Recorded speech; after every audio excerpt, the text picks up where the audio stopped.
Merci François. Donc, notre dernier intervenant, avant, il y aura une pause ensuite et une période de questions. C'est pour moi un très grand plaisir donc de présenter Jacques Mascoteau, qui est professeur retraité du département de sociologie. Et il faut dire, c'est certainement l'un des premiers collègues, collaborateurs, compagnons intellectuels, on pourrait dire, de Michel Freytag.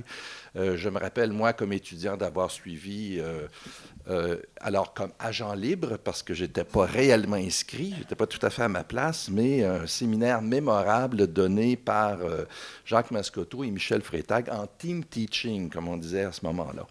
Et Jacques est un des animateurs depuis leur fondation, à la fois de la revue Société et du groupe interuniversitaire d'études sur la postmodernité dont on parlait tantôt. Il a écrit des articles sur la technique, sur l'art, sur la globalisation, sur l'évolution politique du monde contemporain. Il s'est mêlé de traduction, de poésie. Il a également beaucoup écrit sur la nation. 3 livres au moins sur la nation, donc un sur Lénine, Classe contre nation, Sociologie politique de la question nationale avec Pierre-Yves Soucy et également Démocratie et nation en 1980. Il s'intéresse maintenant beaucoup à la géopolitique et c'est là-dessus que va porter sa conférence. Jacques Mascoteau. Merci, merci. Moi, je suis un peu tanné que l'on considère Michel comme un homme du passé. S'il se retourne, comme le cheval de la caverne, vers le passé, c'est parce qu'il était tellement empêtré dans le présent qu'il était le plus contemporain de tous les contemporains et qu'il avait une théorie politique, et qu'il avait une finesse politique capable de déceler la grande stratégie subjective concernant l'intégration des révolutions dans le capitalisme contemporain. Et je voudrais dire ici que Michel pouvait répondre « Что делать ?» Que faire? Il était obsédé par cela.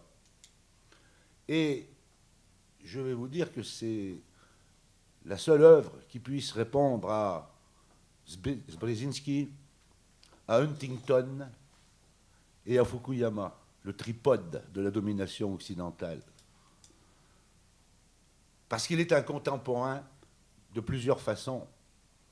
D'abord, contemporain en ce sens qu'il a compris ce que c'était que la globalisation, qui n'était pas qu'une expansion financière,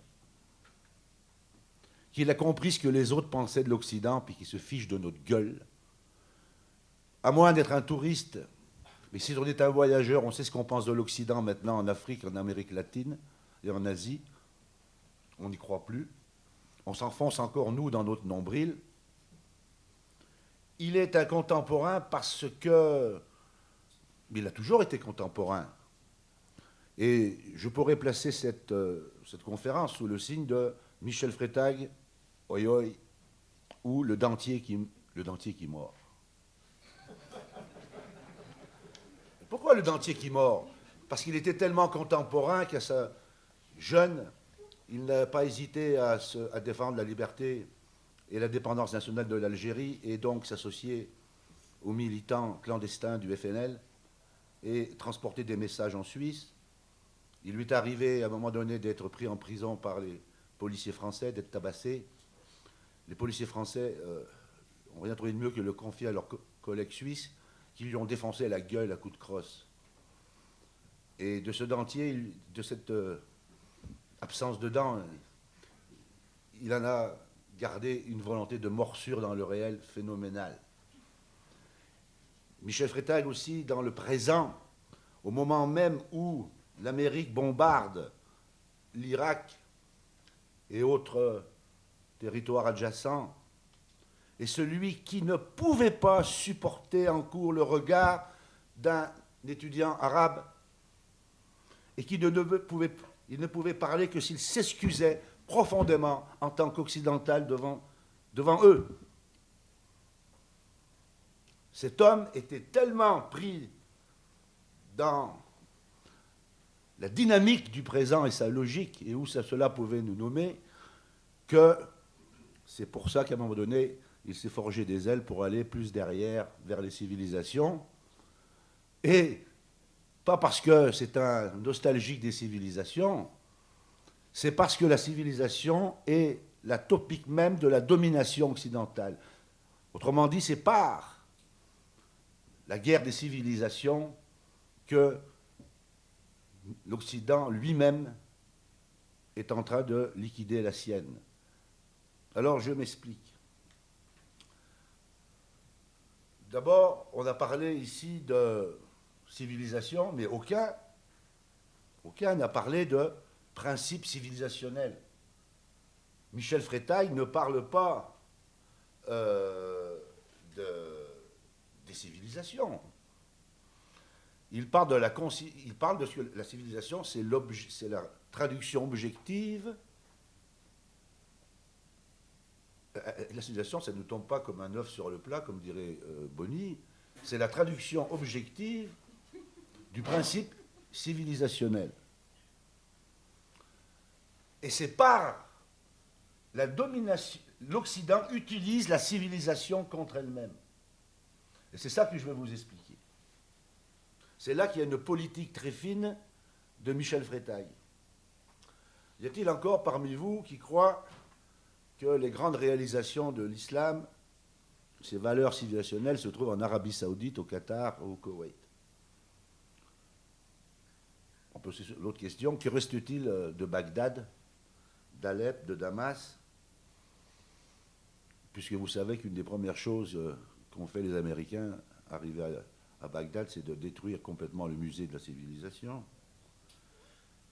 Et qui sait que l'islam, c'est aussi la route de la soie, de Pékin à la mer Noire, le berceau de trois monothéismes et le croissant fertile, le Moyen-Orient en tout cas, sans lequel l'Occident n'aurait même pas pu faire sa révolution agraire si tôt pour pouvoir entamer sa révolution industrielle.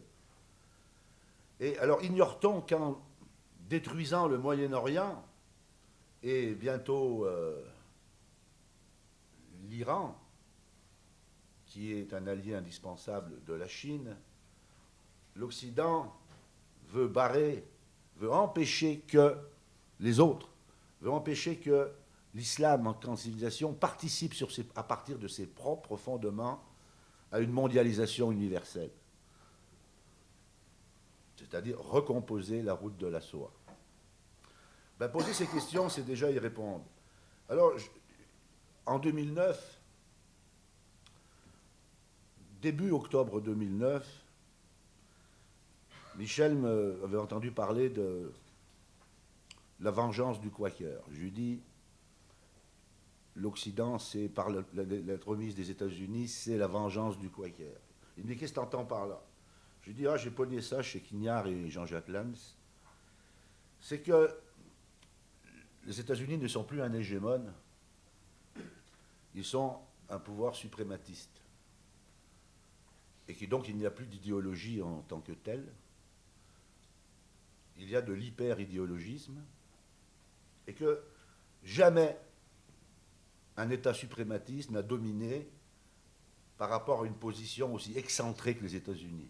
Avez-vous vu un prétendant à dominer le monde, enfin il veut même le dominer, qui est complètement shooté sur la carte, là où ça se passe, c'est-à-dire l'Eurasie, là où il y a les plus grandes cultures, là où il y a la plus grande démographie, là où il y a les plus grandes recherches de ressources énergétiques de la planète, et eux autres, là, ils sont complètement shootés en dehors, à l'ouest.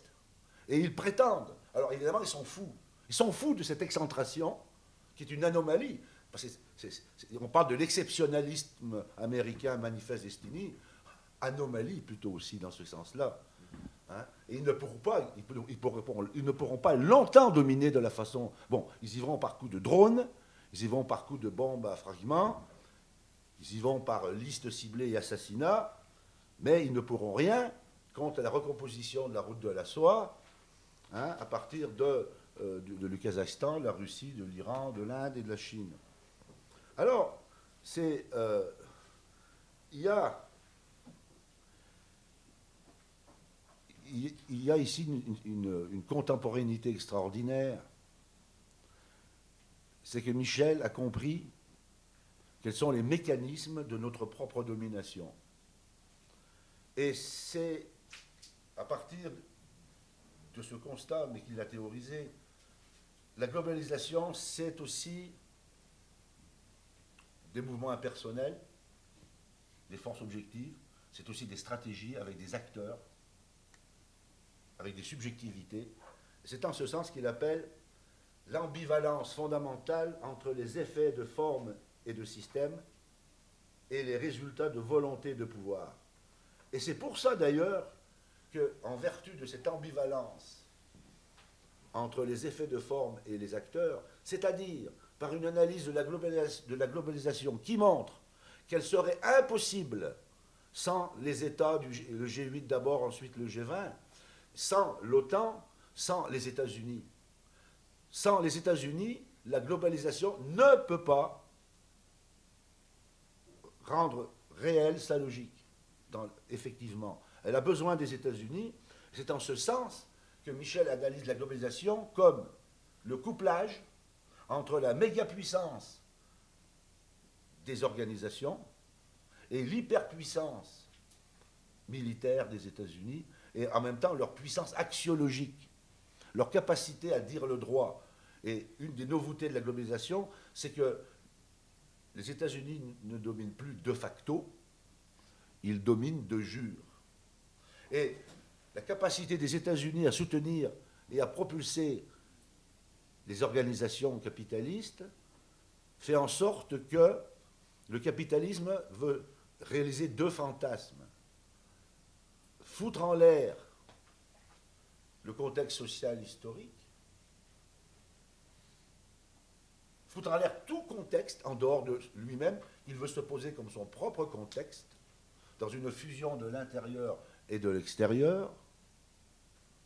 Et deuxièmement, le deuxième fantasme, il est en train de le réaliser, c'est qu'il veut faire fusionner les conditions d'existence, Voraussetzungen, avec les conditions existantes, c'est-à-dire lui-même, Bedingungen.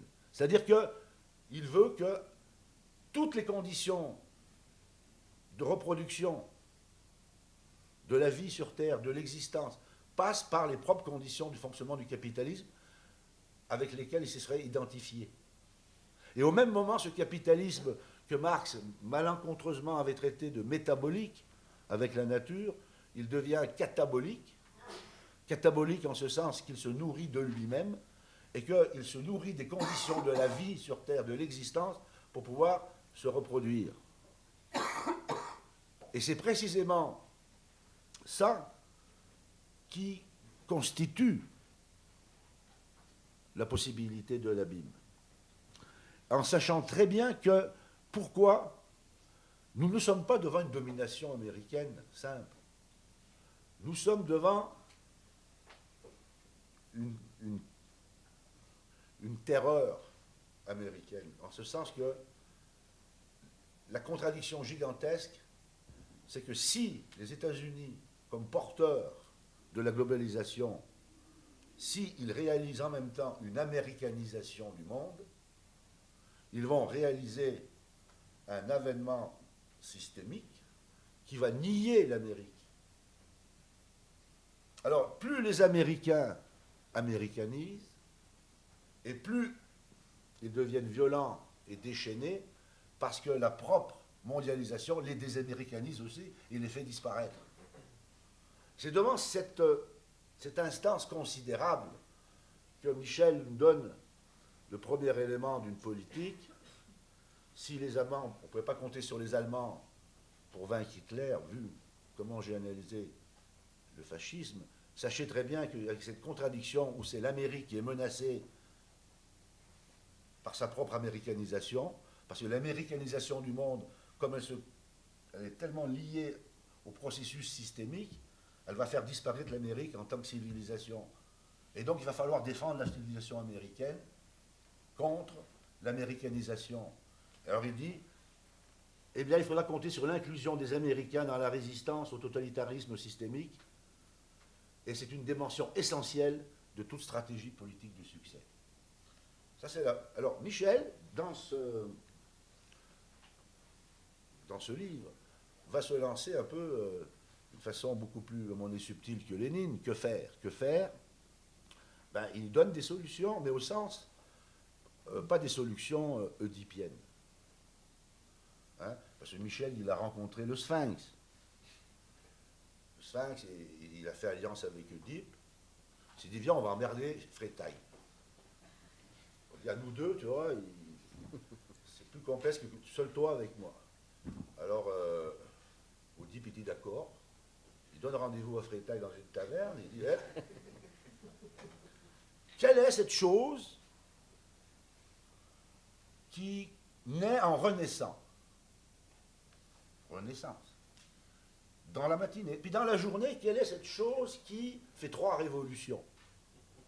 Puis dans la soirée, quelle est cette chose qui produit des cadavres industriellement et lance sur la Terre une bombe de 30 000 soleils? Et Michel Frétaille répond, qu'est-ce que l'Occident? Wow. Il répond une énigme par une énigme. Wow, là c'est fort. Ça. Oedipe, il dit, ouais, mais hey, il fait 1m95, oh, lui, tu pourrais lui en poser une deuxième quand même. Moi j'étais petit comme ça, tu m'as déjà posé une. Ah, je t'en pose une deuxième alors. Quelle est cette chose qui dit, qui commence par un je conquérant, qui par la suite, 100 ans après, ah oui, par un je pensant, je pense, je conquiert donc je suis, précède de bien avant le je pense, je pense donc je suis, et puis qui le soir dit je pense et ferme ta gueule, t'as pas le droit de penser autrement que moi. Michel répond, qu'est-ce que l'Occident? Ah. Répondre par une question à une énigme par une énigme, dans le questionnement infini, c'est peut-être ça qui fait en sorte que la pratique ne peut pas déconner comme Lénine, parce qu'ils sont tous comportementalistes. L'islam, c'est la solution. Parce que Oedipe, lui, il n'avait pas compris ce que c'était que cette énigme, que l'homme était une énigme lui-même, qu'il était changeant, qu'il changeait, puis qu'il restait toujours dans la condition humaine. Il répond, c'est l'homme. Au lieu de répondre aux femmes, qu'est-ce que l'homme? Il répond, c'est l'homme. Ah ah.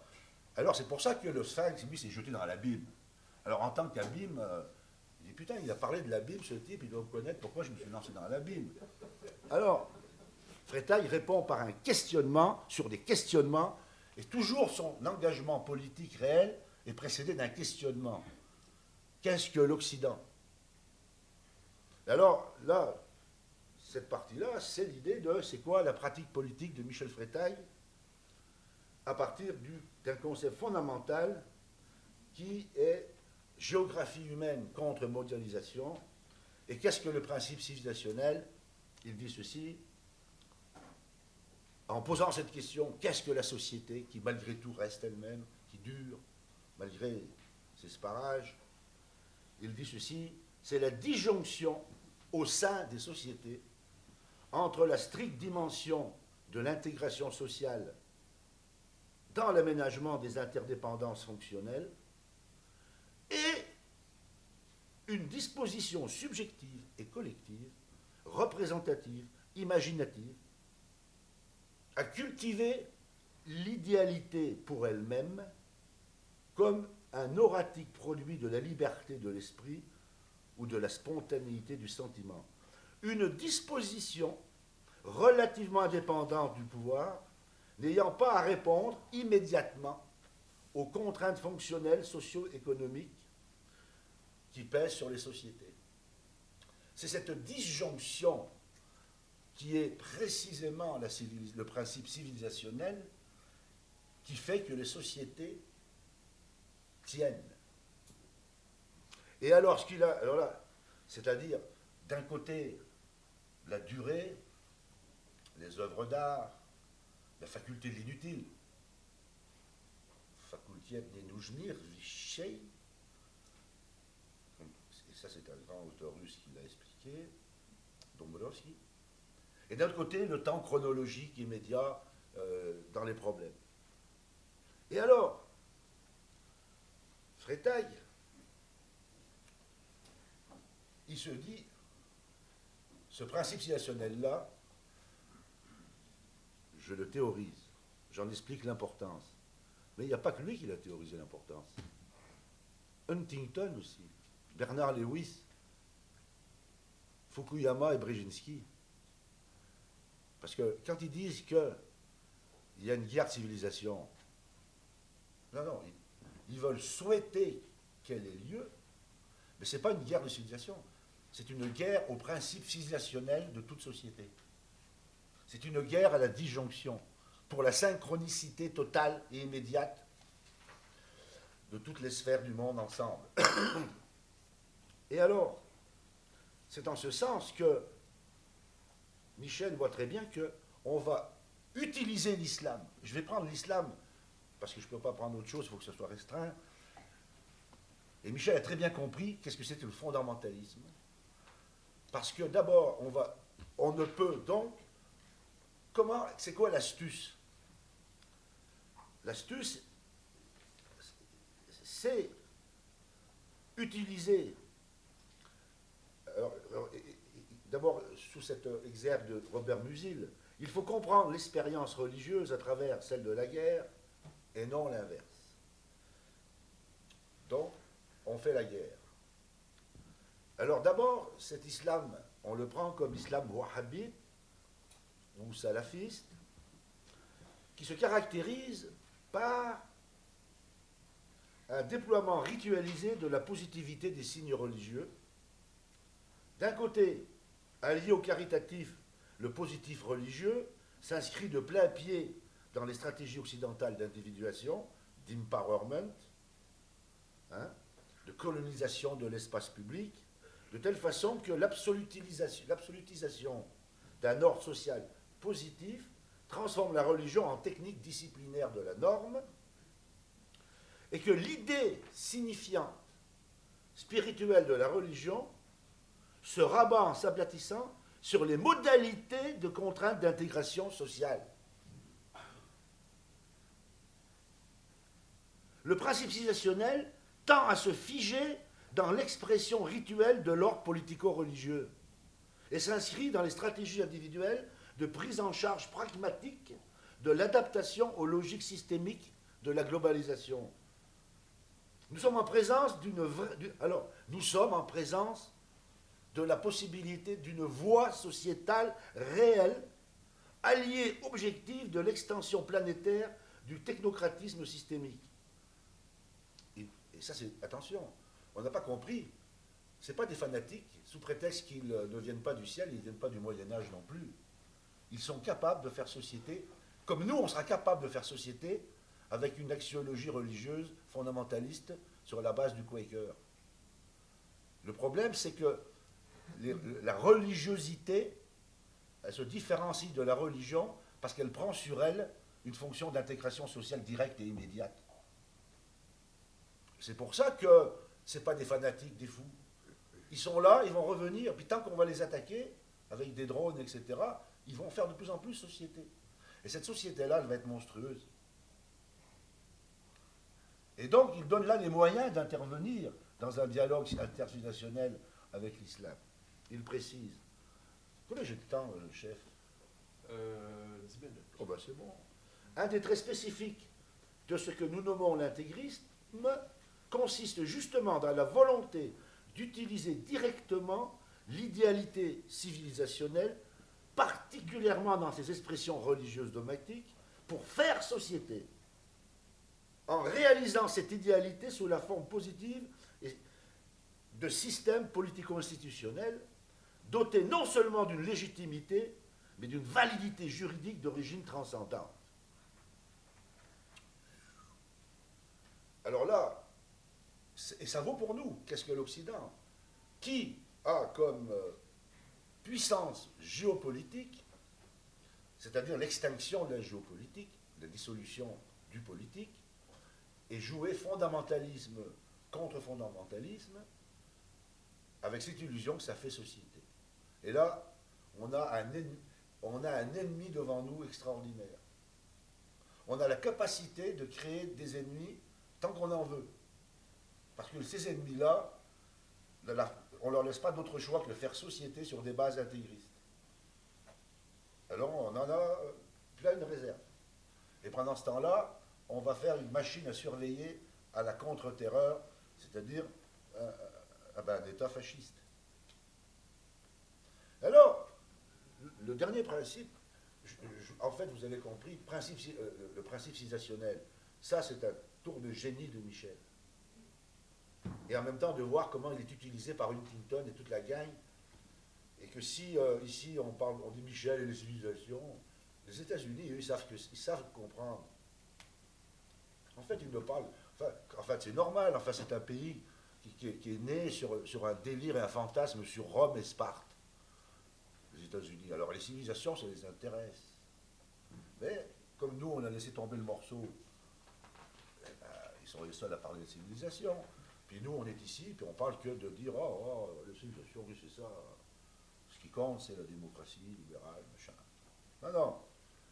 C'est le gros morceau dans l'hyperpuissance. Alors, ce qu'il explique, l'alliance des mégapuissances organisationnelles systémiques avec l'hyperpuissance des États-Unis, ça vous donne la géopolitique déchaînée des États-Unis. Ça se déchaîne. Et les Américains croient défendre. Alors, plus ils croient défendre leur civilisation américaine, et plus ils la perdent. Et puis ça se reproduit comme ça. Ça, c'est le fioul du déchaînement. Alors, le deuxième principe, c'est, savez-vous que Michel, à mon grand bonheur, il parle de la Révolution. Et alors, il y va sec. Quelle est la condition de succès de toute révolution? Wow. Et parce que moi, je ne vous cache pas, à chaque fois que je passais dans les rues, je dis, putain, mais qu'est-ce que Michel dirait sur les printemps arabes? Qu'est-ce qu'il dirait là sur la Tunisie? Qu'est-ce qu'il dirait là? Effectivement, alors, la Bible de la liberté, il se termine donc sur cette idée de puissance individuelle et puissance du religieux. Parce que finalement, qu'est-ce que l'islam wahhabite?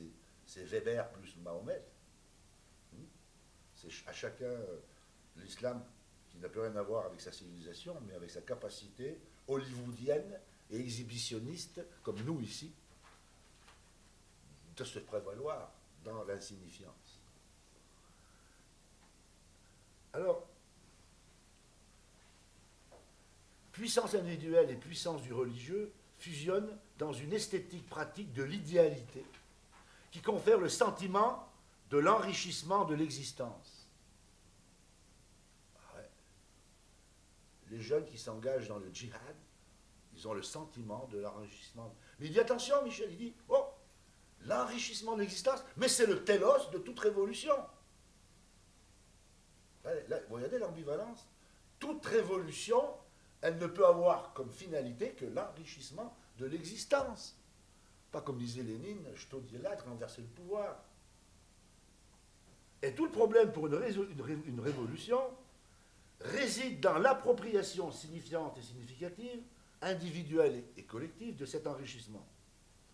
Toute révolution, donc, sera vouée à l'échec si elle ne réalise pas un contre-couplage, mégapuissance, hyperpuissance, entre lutte intérieure et lutte extérieure. Parce qu'une des radicalités, une des nouveautés radicales, c'est que jamais en Occident, les sparages de It's kicking off everywhere, les mouvements sociaux, jamais autant ils n'ont peu remis en question la politique qu'on appelle étrangère de leur État. Pas être un has-been, mais enfin, les mobilisations universitaires à Grenoble contre Giscard d'Estaing se faisaient par le biais d'une lutte contre la guerre au Vietnam. Non, ici, on massacre des gens par drone, par une aéropolitique téléchirique et cinégénétique, la chasse à l'homme, où l'individu, dans le stade suprême de l'individuel. Non mais regardez, on est arrivé au stade suprême, comme dirait Lénine, de l'individualisation, c'est que même nos ennemis, c'est plus des sociétés et des États, c'est des individus. Détachés de tout. Et comme des individus suspects, il y en aura toujours, ben, il y aura toujours une scie génétique. Et la scie génétique, ben, c'est la chasse à l'homme. Et comme disait le libéralisme, ben, la chasse à l'homme, l'homme est un chasseur, n'est-ce pas? On revient ici, et ça marche. Donc, attention ici, couplage entre lutte intérieure et lutte extérieure, parce que c'est précisément pas... Non, mais la guerre contre Qaïda ou contre Al-Nosra, ça a donné 30 décrets d'état d'exception qui pèsent sur les États-Unis, présidentiels, à partir desquels, à tout moment, l'habeas corpus peut être interrompu. Oh là, faut peut-être le savoir, ça. Ça donne que l'aéropostale, l'American Postal Service, l'American Postal Service, Verizon, AT&T ont des accords avec la CIA et autres Homeland Security pour collaborer sur les suspects dans le courrier et dans les communications.